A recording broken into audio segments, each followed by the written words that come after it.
Hello students. कल का lecture था एंजाइम के बारे में। एंजाइम बहुत ही इम्पॉर्टेंट मॉलिक्यूल है जो बायोलॉजिकल केमिकल रिएक्शंस को या बायोलॉजिकल मेटाबॉलिक एक्टिविटीज़ को गवर्न करता है। तो कल बताया था, आज उसके केमिकल नेचर के बारे में हम बता रहे हैं। अभी 2-3 दिन ये लेक्चर कंटिन्यू रहेगा एंजाइम्स के बारे में ही। जैसा कि आप जानते हैं, जितने भी नोन एंजाइम्स हैं वो सभी प्रोटीन है, यानी केमिकली एंजाइम्स आर प्रोटीन। यानी केमिकली एंजाइम्स लिपिड नहीं है, कार्बोहाइड्रेट्स नहीं है, केमिकली क्या है, प्रोटीन है। कुछ को छोड़कर, एक्सेप्ट फ्यू, जैसे राइबोजाइम, जैसा कि मैंने पीछे बताया था। ये एक आरएनए सेगमेंट है जो कि कैटालिटिक एक्टिविटी को रखता है, यानी एंजाइम का काम करता है, इसीलिए ये नॉन प्रोटीन एंजाइम है। दूसरा है राइबोन्यूक्लियेज पी। तीसरा है पेप्टाइडिल ट्रांसफेरेज। ये 3 एंजाइम ऐसा है जो कि नॉन प्रोटीन एंजाइम है, जिसको मैंने शॉर्ट लिखा है NPE। ये याद रखने की चीज़ है, नीट में और CSIR नेट में इम्पॉर्टेंट क्वेश्चन है ये। एंजाइम का प्रोटीन तो है, लेकिन अब 2 तरह का प्रोटीन बताया था, alpha protein, fibrous protein, globular protein. तो ये एंजाइम जो है ये ग्लोबुलर प्रोटीन है, और जो कि अल्फा एमिनो एसिड से बना हुआ है, जो कि अल्फा एमिनो एसिड से बना हुआ है। इसका जो 3 डायमेंशनल स्ट्रक्चर होता है, 3 डायमेंशनल स्ट्रक्चर यानी डेफिनिट फॉर्म होता है, जिसमें कि एक या एक से ज़्यादा एक्टिव साइट होता है। एक्टिव साइट का क्या मतलब क्या हुआ कि जैसे ये एंजाइम है, यहाँ पर ये एक साइट है, यहाँ पर फिक्स है, तो यहाँ पर यहीं पर आकर के सबस्ट्रेट ऐड करता है, सबस्ट्रेट अटैच होता है। इसी को हम एक्टिव साइट कहते हैं। तो किसी एंजाइम में एक एक्टिव साइट रहता है, किसी एंजाइम में 2 एक्टिव साइट रहता है, किसी में 3 रहता है। मीन्स 1 से मोर देन 1 एक्टिव साइट होता है। तो एक्टिव साइट किसे कहते हैं? जिस पॉइंट पर, जिस प्लेस पर एंजाइम के ऊपर या एंजाइम के अंदर सबस्ट्रेट आके अटैच करता है, उसी को एंजाइम का एक्टिव साइट कहते हैं।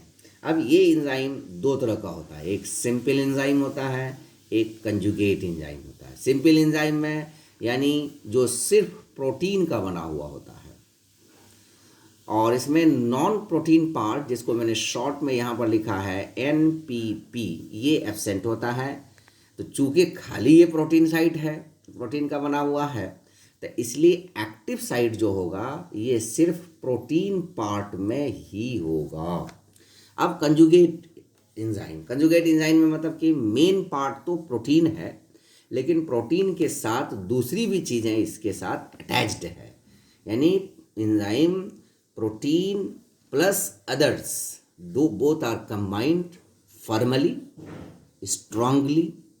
ऐसे एंजाइम को हम कंजुगेट एंजाइम कहते हैं। अब ये कंजुगेट एंजाइम में 2 पार्ट होता है, एक को कहते हैं प्रोटीन पार्ट, एक को कहते हैं नॉन प्रोटीन पार्ट।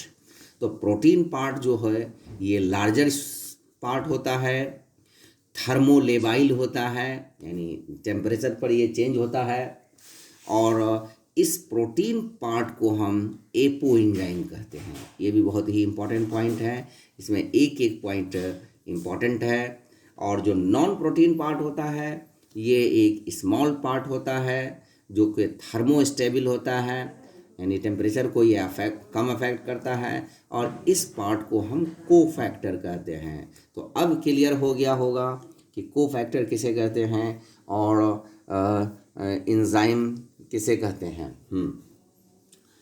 एंजाइम किसे कहते हैं, ठीक है। तो ये समझ में आ गया होगा। कोफैक्टर यानी कंजुगेट एंजाइम में जो नॉन प्रोटीन पार्ट होता है उसको कोफैक्टर कहते हैं। अब ये नॉन कोफैक्टर जो है, जैसे मैंने यहाँ पर एक डायग्राम में बनाया है, ये इस तरह से जो कंजॉइंड दिखाया है यहाँ पर, तो ये बड़ा वाला पार्ट जो है ये प्रोटीन पार्ट है, जिसको हम एपो एंजाइम कहते हैं। और ये जो छोटा वाला पार्ट जो इससे अटैच्ड है, इसको नॉन प्रोटीन पार्ट यानी कोफैक्टर कहते हैं। और protein part plus non protein part यानी एपो एंजाइम प्लस कोफैक्टर, दोनों को मिला करके ये कंबाइंड को, इस पूरे को क्या कहते हैं, होलो एंजाइम कहते हैं। और चूँकि इस कंजुगेट में चूँकि ये दोनों कंबाइन होता है, इसलिए एक्टिव साइट दोनों के ज्वाइंट पर, दोनों के मतलब ज्वाइंट स्टेट पर होता है। यानी जब जो ज्वाइन हो जाता है तो इन्हें दोनों पर हो सकता है। वहाँ खाली प्रोटीन पार्ट पर था, यहाँ दोनों पे हो सकता है। अब ये कोफैक्टर जो है, कोफैक्टर क्या क्या हो सकता है? इनऑर्गेनिक आयन हो सकता है और ऑर्गेनिक मॉलिक्यूल हो सकता है। ऑर्गेनिक मॉलिक्यूल होगा लेकिन प्रोटीन नहीं होगा। इसमें फैट्स हो सकता है, हार्मोन्स हो सकता है, विटामिन्स हो सकता है, कुछ भी हो सकता है, बस सिर्फ प्रोटीन नहीं होगा। तो अब इसको हम 3 टाइप्स में बांटे हैं। किसको? कोफैक्टर, हाँ, कोफैक्टर को 3 टाइप्स में बांटे हैं। इनऑर्गेनिक आयंस में, प्रोस्थेटिक ग्रुप में और कोएंजाइम्स में। तो ये इनऑर्गेनिक आयंस ये ख़ास तौर से मेटल होता है, जिसको मेटेलो, इसलिए इसको हम मेटेलो एंजाइम्स भी कहते हैं। जैसे एग्जांपल नाइट्रोजिनेज है। Metals are required for 25% total enzyme, यानी इसमें 25% तक मेटल होता है। जैसे कुछ एग्जांपल मैंने लिया है, ये सब इम्पॉर्टेंट है। जैसे क्लोराइड आयन सलाइवरी एमाइलेज को स्टिमुलेट करता है। जिंक आयन कार्बोनिक एनहाइड्रेज और अल्कोहलिक डिहाइड्रोजिनेज को करता है। मैग्नीशियम आयन हेक्सोकाइनेज को करता है। पोटेशियम आयन पायरुवेट काइनेज को करता है। निकेल आयन यूरिएज को करता है। आयरन फेरिक आयन कैटालेज को करता है। तो ये सब खास इंपॉर्टेंट है, जिसको मैंने एंजाइम, इसलिए तो ये स्टिमुलेंट है। Prosthetic group, the prosthetic group और कोएंजाइम, ये दोनों ऑर्गेनिक पार्ट है लेकिन प्रोटीन नहीं है। और प्रोस्थेटिक ग्रुप में क्या होता है कि ये फर्मली अटैच्ड होता है प्रोटीन पार्ट से, यानी एपो एंजाइम से। और कोएंजाइम में क्या होता है, ये लूजली अटैच्ड होता है। ये नॉन प्रोटीन ऑर्गेनिक कोफैक्टर है, जैसे हीम, परऑक्सीडेज कैटालेज, उसके जैसे बायोटीन, जैसे pyridoxal phosphate, FMN and FAD, functional in transfer of small groups and electrons. मतलब क्या करता है कि जैसे ये A है, ये B है, यहाँ से एक कोई ग्रुप ट्रांसफ़र करने में मदद करेगा, या यहाँ से यहाँ तक इलेक्ट्रॉन में मदद करेगा, ट्रांसफ़र करने में मदद करेगा। तो ये प्रोस्थेटिक ग्रुप का काम है। और दूसरा है कोएंजाइम्स। तो कोएंजाइम्स ये लूजली अटैच्ड होता है।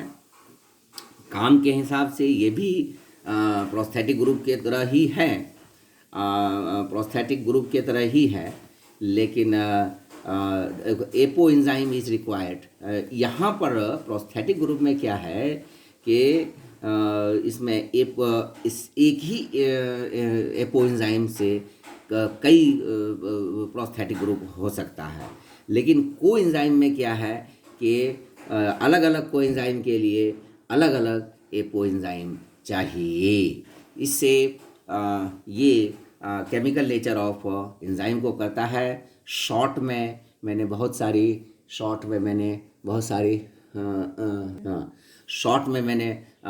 बातें बताने की कोशिश किया है। और लंबा करने इसको आप लोग नोट्स बनाएं और कायदे से इसको देखें। जहाँ प्रॉब्लम हो आप कमेंट में लिख करके भेजें, और एक दिन हम सारे प्रॉब्लम को कलेक्ट करके फिर बताएंगे। अगला लेक्चर कंटिन्यू रहेगा।